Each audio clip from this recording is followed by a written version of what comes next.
Hello, this is Erik Jones. This is for Dr. Canfield's ME3610 class. So this is for the 3D printing project, and the idea that I wanted to go with is it's one of my own designs. I wanted to make something that would flick a quarter. So this is my motion gen design. This is the design I ended up going with. There's another design that I also worked on, but the basic idea is you can, if I go in the move tool here, this will be the arm that like flicks a quarter, and then this will be like the lever that kind of is what you use to like actuate it. And so the arm kind of has this offset pin that rides in a slot. It's pretty straightforward. The principle behind the whole flicking design is kind of the same as with your finger. It kind of like builds up pressure and then it like releases all that pressure. And I actually made a copy of this. I saved it as a PDF and I imported that into SolidWorks, and I used that to get the proportions right on all of my sketches. So I can put a picture up of that. That helped a lot, and I actually used that for all of the linkages in the design. But so basically the idea is this is the same mechanism that you saw in Motion Gen. Just got this lever that is moving like the flicking like finger, if you will, and it kind of goes back and forth just like this. There's like a weird gap right here. That's because I have a bearing that'll go in there, as well as right here. And then I also have some like screws. I think they're M3 screws. I'll put a picture up of those. So I did have some hardware that I had to use, as well as the bearings.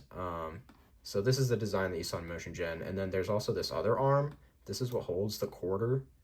And I used this sort of ramp to lift the quarter support right before the arm comes by to flick the quarter. So that was kind of the one thing that I couldn't do in Motion Gen just because of the nature of it. That's pretty much the extent of the whole design, honestly. So this is the 3D printed model right here. So you can see this is pretty much the same design, almost exactly. I did have to sand a lot of parts. Turned out pretty good. Here's the, you can kind of see it with all the hardware. It kind of makes a little bit more sense how everything fits together. I did put a lot of time into getting some things to fit together, like in particularly like these bearings. It was kind of difficult getting the plastic to actually attach to the spinning part of the bearing and not the stationary part. So these parts in particular kind of took me a while. Yeah, this is that one screw that I was talking about earlier. So you can kind of turn this and it'll adjust where, like, how far this arm is able to go. And like if you notice, like I can kind of push on the handle and it won't really go anywhere. But once I actually start pushing really hard, it'll kind of flick over. And I can make it so that it's actually really hard to push down, and it'll give it a lot more speed when it flicks. But here's I've got a quarter right here. I can kind of show you. The quarter just kind of fits in this little slot here. And it's pretty loose too, like this will pop out. But I'll just see if I'll put a video of this actually working, because there's not a lot of room on this table, but here goes, I guess. Yeah, that was actually pretty good. Yeah, I mean, that's it.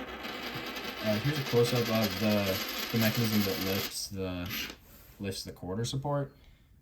Yeah, you can see that there's a little ramp right here, and then the same mechanism that flicks the arm has this. It's kind of an L shape, and that's the part that meshes with that ramp, just like that. Yeah, you can see it.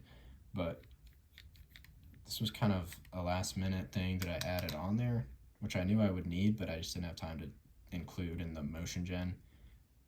But yeah, that's pretty much all. Here it is again on the floor with a little more space.